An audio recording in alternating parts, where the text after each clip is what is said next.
wants a loop of the beat because he wants to rap on the beat now. And I was like, oh shit, I didn't, because that wasn't what it was for. It wasn't for a song.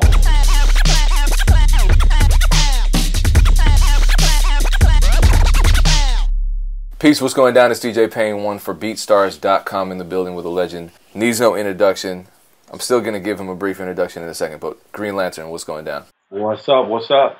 So appreciate you taking the time to sit down and share your wisdom, share your experiences with us. Let's get right into it. You've produced hit singles, you've toured all over the world, and you've collaborated on mixtapes with some legendary artists ranging from Eminem to Nas. I was a big fan of the LDP Bogus Boys tapes that you hosted, because I'm in the Midwest, and so shout out to them. 2019 is off to a great start.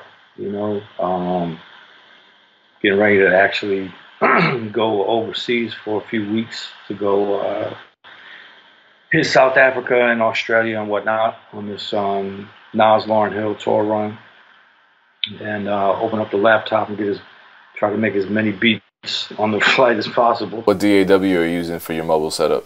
Ableton these days. You got any favorite VSTs or Ableton plugins, native plugins? Glue, obviously. Ableton with the glue. And man, I really end up using a lot of their stock stuff. Their EQs, their compressors, and I use a couple little outside things like the Fab Filter stuff. And I'm heavy in Contact. I'm just always open in Contact for most of my instrument stuff.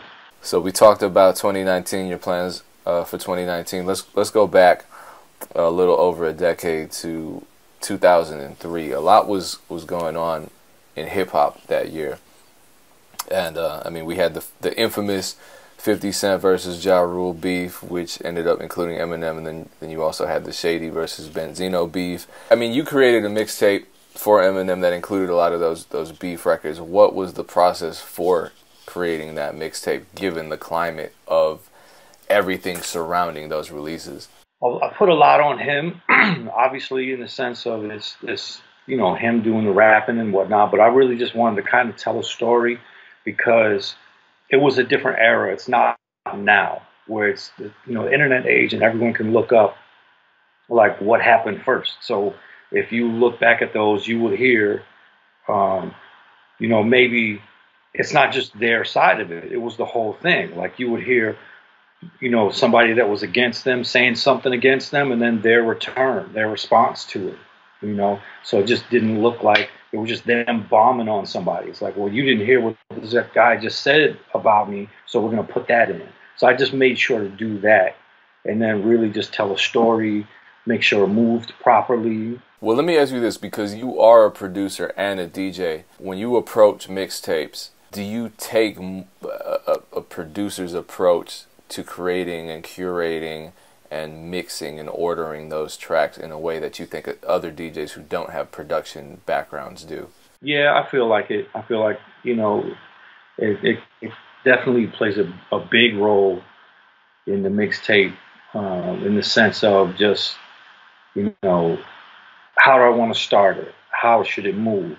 Going from this song to this song. It should have, an interlude in between it. It should stop. Or maybe it'll go. Maybe add some space for, dramatic effect and things of that nature. I'm definitely always tapping into production techniques when I'm putting together mixtapes. So to piggyback off that, I spoke with Static Selector a couple months ago, and we talked about how DJing and producing complement each other and led to more opportunities, especially with his career.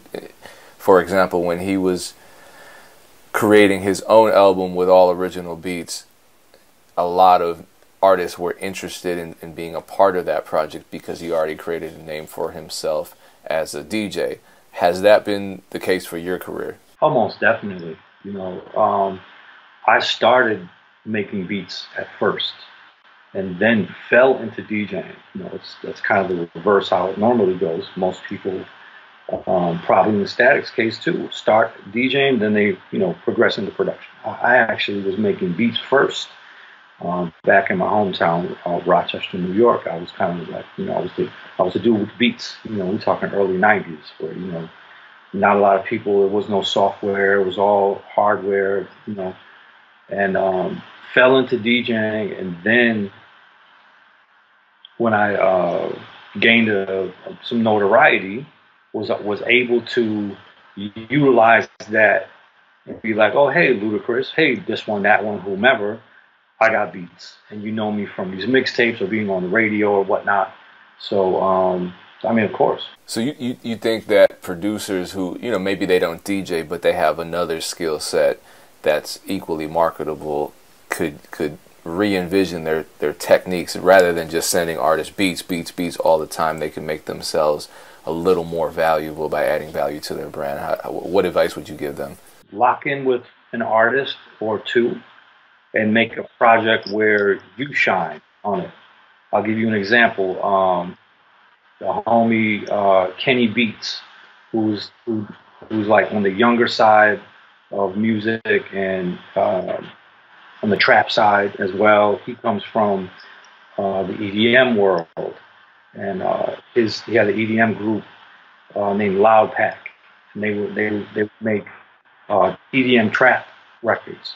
But he was a hip hop producer at heart, so he took the last 2 years to lock in with artists and make projects with them, and his name is on it as well as theirs, and that will bring you out as a producer. You know what I'm saying? Where you have equal billing with an artist, and you get to shape the whole sound of it and say, I'm more than just this one type of sound. I can do all these, different moods that one might need on a whole project. So you mentioned Ludacris' name. 2005, you produced #1 Spot for Ludacris, which was a gold-selling single. Just to backtrack, I didn't have this question prepared, but was that true what you said, that you approached Ludacris as a DJ with whom he was already familiar, and that's how you were able to work with him in a production capacity? Most definitely. It's a crazy story. I was actually going to delete that beat. I was working on my MPC 4000 at the time, and I was scrolling through beats trying to free up memory. So I was scrolling through beats saying, okay, I'm going to delete this, and I'm going to delete this one, this one, this one. So as I'm scrolling through, listening to them and deleting them, I heard that one. For whatever reason, I was like, you know what? I'll come back to it. And I played another one, and my homie walked back, who was in the crib, walked by the room at that time, and he was like, no, go back to that other one. What was that? And I played it, and I was like, it's just like, it sounded like some animated cartoon type stuff. He was like, no, fool, that's Ludacris. And I just was like, light bulb. And I literally, at that point, Luda's manager, Shaka Zulu, who had been in the industry, he was a record guy, so I knew him as being a DJ. So I sent it to Shaka. He sent it to Chris that same day, and they literally were about to master that album. They had already been one single in, and this actually knocked out the second single and made it the second single. But yeah, that was because I had I was able to do that because I had the relationship. Was that your first big selling single? Yes. So you sampled Quincy Jones in that record, and Quincy Jones ended up making an appearance in the video. Do you know how the sample clearance process went between, I guess it was Def Jam, right? Def Jam, DTP, and Quincy? It's been so long, I kind of forgot what the split ended up being, but I know it definitely wasn't in my favor. Because it was... So that's why he showed up in the video, because he was happy he got his money. He definitely was like, I'm glad you sampled that, son. Like, I remember Luda taking me over to his room that day, and he was like, this is the guy that produced, he chopped up your Soul Bossa Nova. And he was like, young man, you know when I made that song 40 years ago, and I was like, it's vintage, And he's like, and I'm still making money off of it. I was like, yeah, great, That's a dope story, because so often I think people get the misconception that the people that producers sample have an antagonistic relationship with sampling. Well, there's a history of it. You know, the whole the whole '80s and early '90s. The whole suing Biz, suing the Beasties, and people coming out saying it's not music, and there's a history of those artists that were sampled, coming out, especially in the beginning, being really negative about the process of it. You're stealing, you're lifting, and all of that type of stuff. But I think we moved into a different space over time to where even some of those guys are on board and are more accepting of it. They see that it's a creative process. Even though sometimes it does call for a loop. You know what I mean? Sometimes it doesn't need to be super chopped up and whatnot. It's a loop. Changing gears, you released a series of albums, including some vinyl releases entitled "I Produced This." How many volumes of that did you drop? I think I did 2. I wouldn't call them albums. It's just mixtapes. With all original music, obviously. Yeah. So why was it important for you to emphasize your role as a producer on those releases? Because I have a short list of stuff that I've produced that people don't know that I've produced. I've spent my whole career with people saying, "Oh, you did that? I never knew that." Like, if I had a dime for every time, and I really wanted to put it all in one place and have it be like, because music moves so fast. And for the majority of my career, as far as production goes, I didn't put the Green Lantern tag in these songs because I come from a mixtape background, and people are like, "Well, it sounds like a mixtape." No DJs are going to play that because they're thinking that they're playing something off of your mixtape. You know what I mean? So in that sense, that's just another layer of, okay, well, you don't have a tag in these songs. And if you do have a tag, it's a mixtape tag because it was on a mixtape. So I was like, you know what, let me just put together a compilation and say, if you didn't know, I did these songs. I produced these joints, And, yeah, I'm not mad at that. I mean, you had some huge artists on this album, including Jay-Z, Keisha Cole, Mariah Carey. And some of those songs were, I believe, correct me if I'm wrong, previously released, and some through the major label systems. A couple of them, yeah. What was the process like getting the rights to re-release those tracks in a compilation format? That's why I say it's a mixtape. Okay, say no more. That Jay-Z record that you did, that was for an athletic sneaker campaign, right? Yeah. That was I mean, I don't know if that's one of those stories that everybody knows, but I just recently learned about the creative process behind that. Can you just give the people a rundown of how that song came about? So one day, 2004 maybe, I get a call from Jay's manager at the time, who said, "Hey, we're doing he had the S. Carter's sneakers at the time, and he had put the first one out, and he was doing a tennis version, right? So it was like the S. Carter tennis shoe, and he wanted a commercial, an audio commercial. So what do you think of something with some tennis theme to it or whatever, and you can go to the studio whenever you want. We'll open, this was Baseline at the time. He's like, give it a day or two, come back, see what you got, right? So I found, I just was like, you know what, let me just go and sample some tennis match sounds and make a beat out of that, and then find Jay vocals where he's referencing sports and winning and stuff like that, and just try to make something. There's an actual commercial of me doing all that. It's audio only, and so I sent that, gave it to him, and he came back and was like, "Yo, that shit is crazy, Jay wants a loop of the beat because he wants to rap on the beat now. And I was like, oh shit! I didn't, because that wasn't what it was for. It wasn't for a song. It was supposed to be Jay new original vocals on the thing. So I was like, okay, cool. So he came in. He came to the studio. We had that thing so Cheech and Chong, smoky. Oh my goodness! And he came to Beyonce, and she sat in that room, and that room was so damn smoky. I felt bad too, but we kept smoking though. But she wasn't objective, and but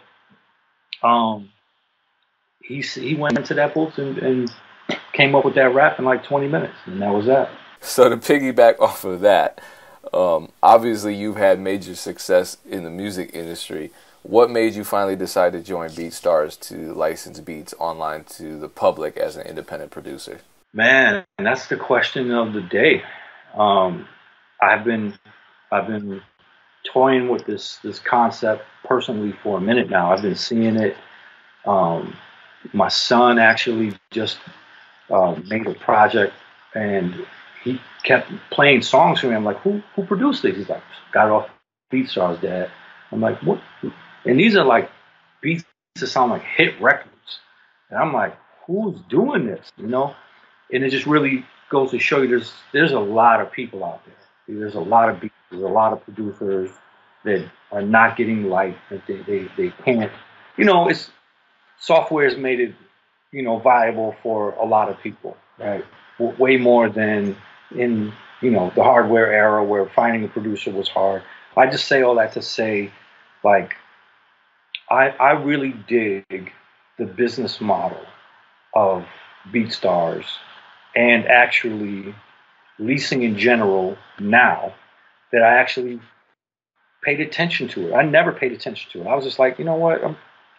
You know, the traditional model of selling beats, you're placing beats, you know, but like, you know, there's a grueling process, you know. I've been in so many studios. You're spending time going there, and you're playing beats for the biggest artists. They take 2 or 3 beats, and you're hoping that they're gonna rap on them. Most people don't rap right there. You know, your studio session with Jeezy or whomever might not be him going to the booth. He's like, all right, big homie, I'm going to go take these back to the lab and I'm going to write these. But guess what happens? A lot of those times, those guys don't rap on them beats, and you've saved that for them. Now 3 months went by, now you calling, oh yeah, go. I need that. I still need that. And so what happens is 15, 20 years goes by, like for myself, and I could tell you I'm sitting on over 1,000 beats that I've made that are literally sitting in my iTunes. So why not give people a chance that don't have the big budget money, that don't even have the indie budget money, to go and record something to one of these beats, and they have it on a lease model where it's not actually exclusively theirs. They know that. Make a song and, you know, and push it in their world, send it to me. I'll listen to it, and maybe I want to do something with it at that point. You know what I mean? Maybe I want to take it and bring it to the next level. Maybe, you know, that's also, as I was thinking about, I was like, oh, I could probably find some dope ass talent. You know what I mean? Like, here, I just made a song over your beat, Green Lantern, and it's fire. And I might want to go and do something with that guy. You know what I'm saying? Or a girl, or whatever. You know, like, bring it up and do whatever. You know? Yeah, you could drop I Produce This Volume 3. Hey, there you go. BeatStars edition.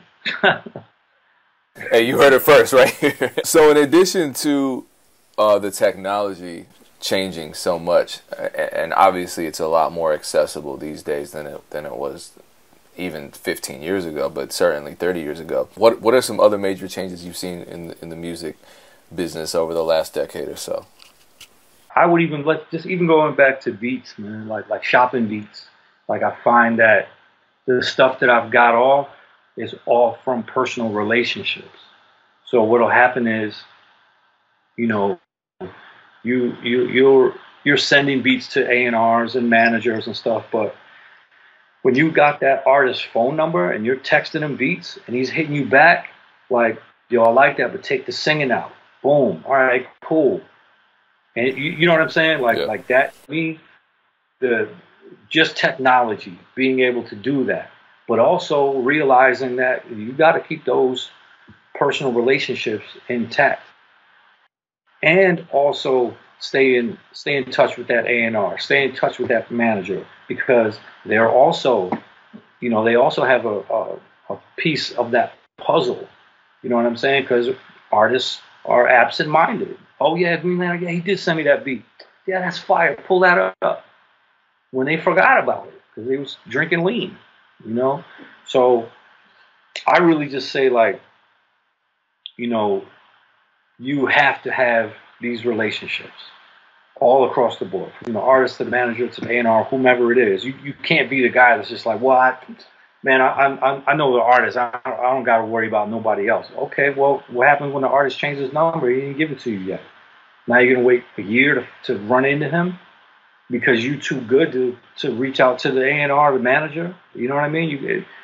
I don't want to go too in the weeds on the relationship side of things, but the saying "your network is your net worth" is a saying for a reason. To piggyback off that, how do you see the online beat licensing community evolving over the next couple of years? I think what's going to happen. I was having a conversation with my son about this last night. I was like, the guy that made that particular beat, because he has a couple songs on his EP that he just released that I feel like could be like really hit singles. You know? And I'm like, watch this person that produced that song, watch that song become a hit, and that person becomes somebody, an in-demand producer because of it. So I say that to say, I saw a couple of your interviews where you're asking, are the worlds going to mesh from BeatStars to the traditional world of beats and the sale of beats to artists and whatnot?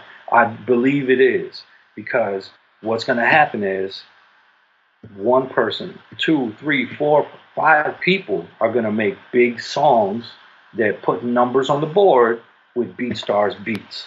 It's probably happening already right now. I'd say it happened with probably Cash Money AP already. You see, there you go. But what happens is the more that happens, the more flashlight, the more spotlight goes on the BeatStars and the beat leasing model in general.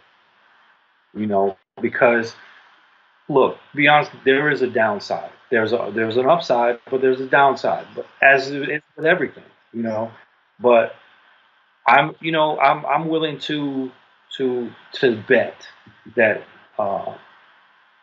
the beat leasing and BeatStars specifically, as a forefront of it, is going to pop up way bigger in profile because of that in the next 18 months. Yeah, I would put money on that bet as well. So I appreciate you sitting down, taking your time. To end, where do people find your BeatStars Beat Store? How do people follow you on social media? And then also, you've been talking about your son's project a lot. Where do people follow him and listen to his music? All my stuff is at DJ Green Lantern. It's spelled normal, so it's like that on BeatStars. Search DJ Green Lantern. I'll come up there. DJ Green Lantern on all the socials, the Twitter, the Instagram, all that. And before we go, man, like this clip that I just uploaded, a clip of beats onto BeatStars, I got some fire in there, rappers or artists. These are not the leftover beats that were in there from 12 years ago, and because I've seen a couple other homies just like, I'm gonna just get them the leftovers. I'm actually gonna try it. I'm gonna embrace this. I'm gonna give it a shot, see what it does. I'm not scared. I got a gang of shit, so I'm actually gonna give this clip of beats that I've actually been shopping around for the last few months, and I'm gonna put it up on there because I'm like, you know what? I'm gonna put it up on there, and I'm gonna go make a new clip, right? But I really stand by these joints. These is like joints. You know what I mean? And moving on to the second part of that, where can you find my son's stuff? He goes by the name of Nomadic with a Q at the end, like a nomad, but Nomadic with a Q at the end. And it's more of the young R&B type of vibe. He's like singing and rapping in it. His stuff is more of like about a breakup between him and his girl, and it's like, you know, it's a project that's kind of based around that, the theme of it and whatnot. Got it. Well, you got me curious to check out all of the above. Once again, appreciate you. We'll be checking in with you later as you continue uploading to your online catalog. Welcome to the community once more, and much continued success throughout 2019. Yes, sir. Good looking, Payne.